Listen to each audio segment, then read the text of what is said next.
Hey, this is Brian from MomentToPonder, the podcast.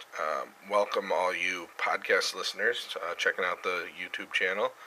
You YouTubers, thanks for coming back. This is the worst way to do this episode that I could possibly come up with, but all the ways I was trying, it just wasn't working any other way, and I didn't have time to mess with it anymore. So this is how you're getting it. I'm sorry it's janky. But this episode is going to accompany the podcast episode, which goes a little bit more into depth. So if you want to check that out, that's fine. Also, there will be some further documents and stuff like that on the Moment to Ponder blog page at www.momenttoponder.com. Oh, there's a cat on my butt. Alright, see, this is already moving around. This is getting janky. I'm sorry about this, guys. Tried to do it a different way, and no such luck. So this episode's about getting started with food and other preparedness items, which I apparently forgot on the slide. Getting started with food preparedness. So we can get started, We can get started with our food preps for approximately $375 a person for a 3-month supply. I've also included some other non-food preps to show what a more comprehensive plan could cost. But note, this is by no means a complete plan. It's merely an example of how it could be done. You know, something to take a moment to ponder about.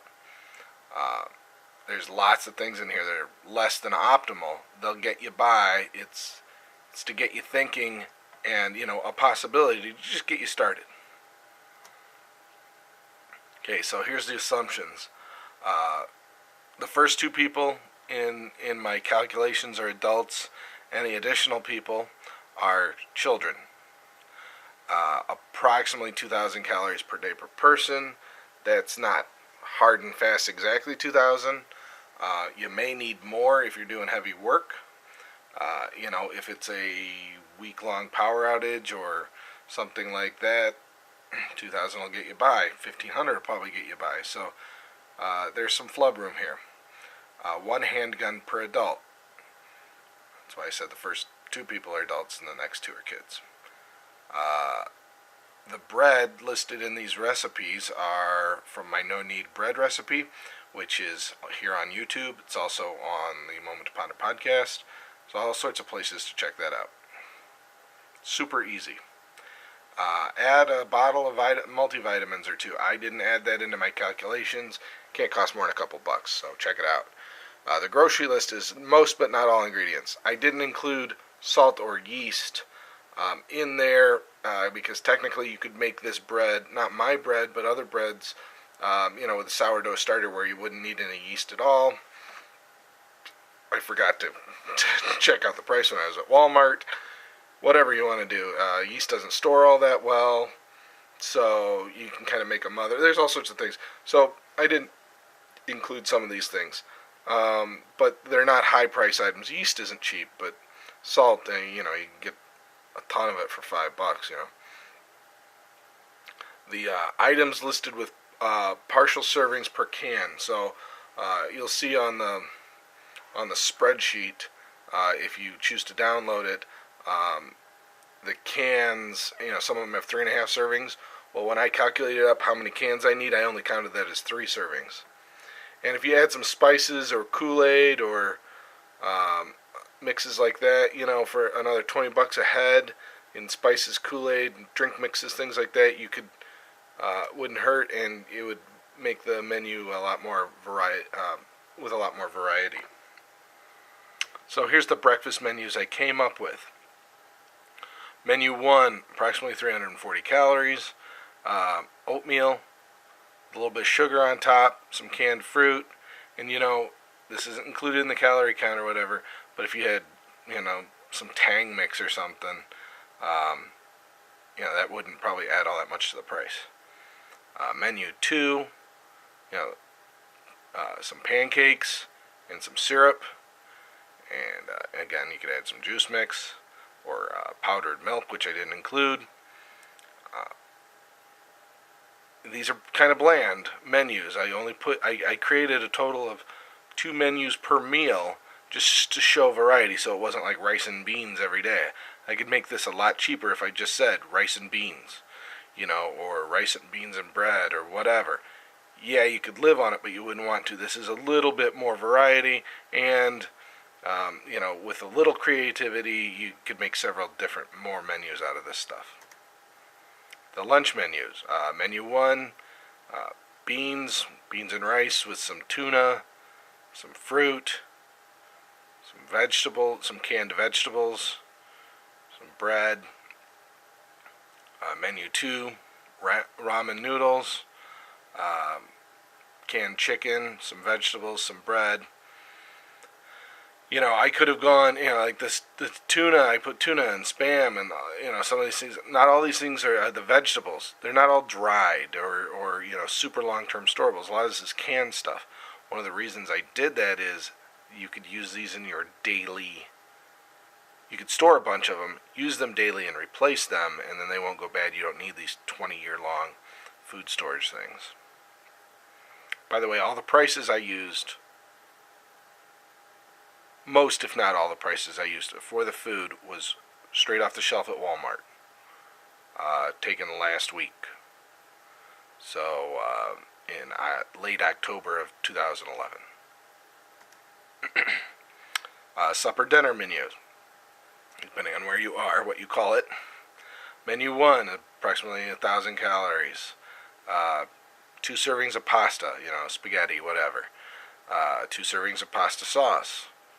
3 servings of bread with 1 serving of oil. I didn't include butter, obviously, because that's going to be a hard thing. You could oil your bread, throw a little garlic on there, which is not included either in calorie count, which would be negligible, or in my price list earlier, but you've got garlic bread, a big jug of garlic, it's a couple bucks. It would last you for a year easy, so, of the powdered garlic, right? Menu 2, Spam. About 1/3 of a can of Spam, corn, rice, some chicken broth to make the rice with, so it's not just plain rice. It's a little bit of spice in there, a little extra flavor. You could use canned chicken instead of Spam, to change the price a little bit, but whatever. And some fruit. None of these, notice there's no beverages in there. I'm assuming water, but you could buy a case of Kool-Aid, the unsweetened packets, and for $10, a huge bag of sugar, you'd be setting Kool-Aid all year, or lemonade, or whatever. Or you can go the generic; it's even cheaper. Weapons, part 1. One of the things I included in this list, in this quick spreadsheet, and like I said, you can download it from www.MomentToPonder.com. The whole spreadsheet, how I created it, plus this whole card deck, it's all there, and it'll be downloadable by the time this video goes up. So, weapon number 1. Again, these are in no particular order other than the order I put them in the spreadsheet. So it's 1, 2, 3, and 4. Your basic battery. This is the 22 caliber rifle. A Marlin 795 is probably the most versatile. That's one of the reasons I put it as number 1. It's one of the cheapest. It's not the cheapest, but it's one of the cheap. They're all actually about the same price, other than the shotgun. So it's about $150 for the rifle. Magazines / clips. Don't get on me about that. $12. Marlin calls them clips. Or actually calls them clip magazines. So don't get mad at me for calling them clips. It's not wrong. Ammo is dirt cheap. So $20, $22 for 500 of them. So I put a lot of that in there. This can be used for hunting, defense, practice, anything. Weapon number 2 is the Mossberg 512 gauge shotgun. Approximately almost $300 there. Use double aught buck for defense. That's just because I had the pricing for double aught buck. I'd actually probably use number 4 buck, but that's a whole nother podcast or video. Bulk ammo, number 6, number 4, number 9, number 8, whatever, for practice and hunting use. You can use it as a hunting and a defense weapon. Weapon number 3, high point 9mm handgun. Oh, that's a piece of Hey, we're talking budget, getting started. If you've got more money, don't buy a high point. All right?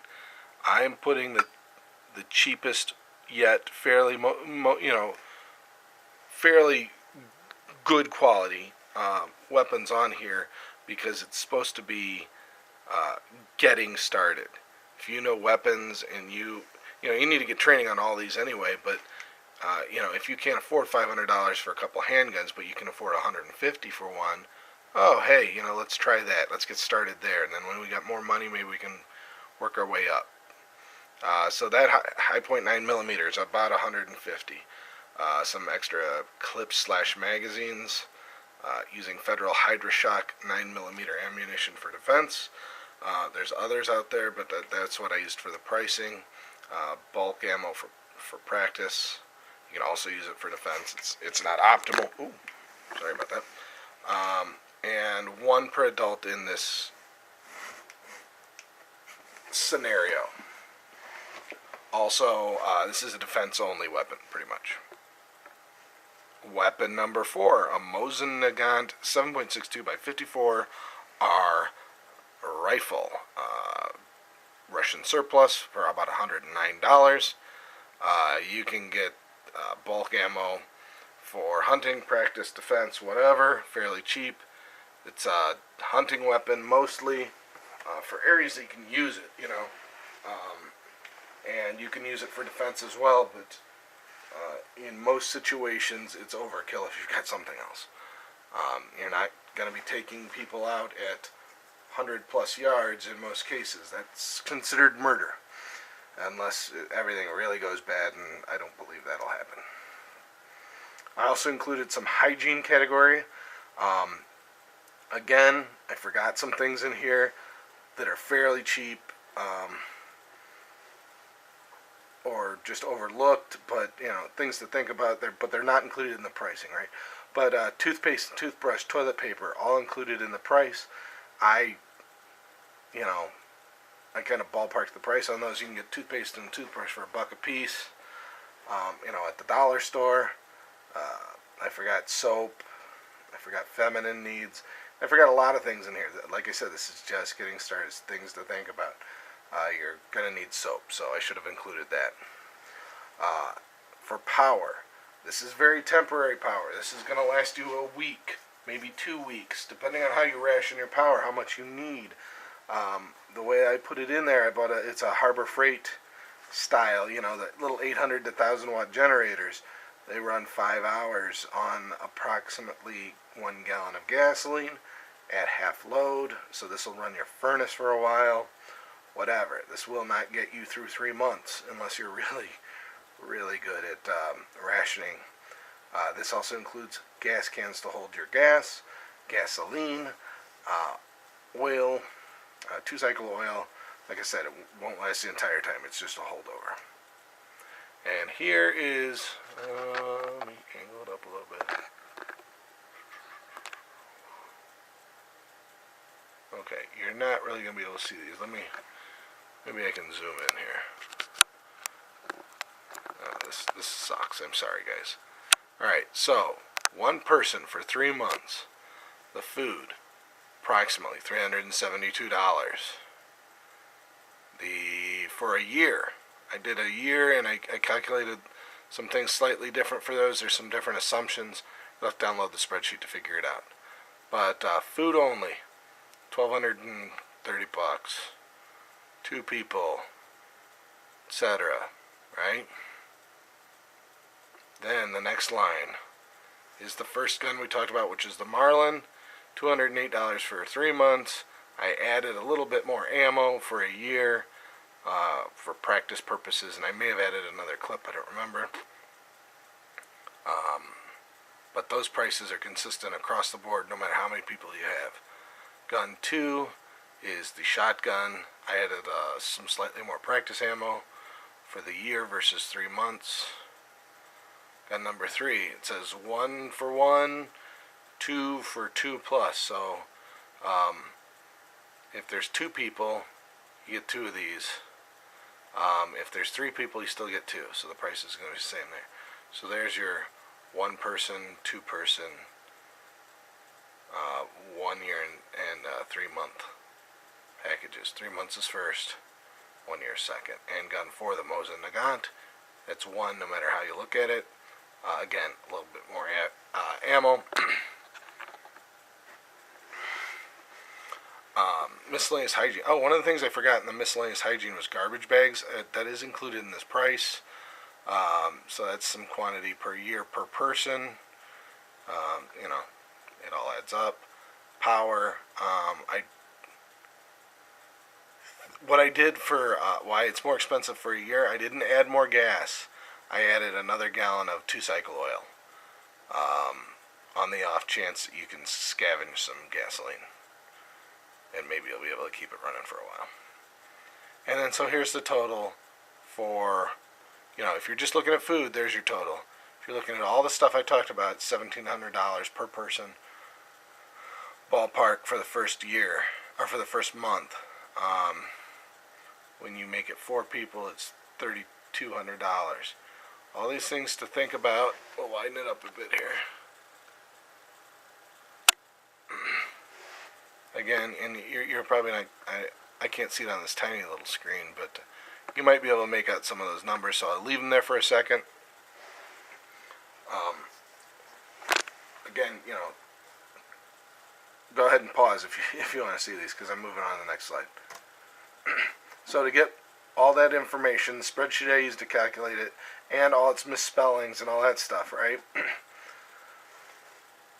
Excuse me. Go to www.MomentToPonder.com. This should be listed under episode 65, if I'm not mistaken. So go to episode 65. There'll be links for everything there. Please subscribe to the channel. That button's up there. You can like and comment down here. Check us out on the blog, again, MomentToPonder.com. Facebook, A Moment to Ponder Podcast. And Twitter, MomentToPonder. And thanks, and as always, have a great day.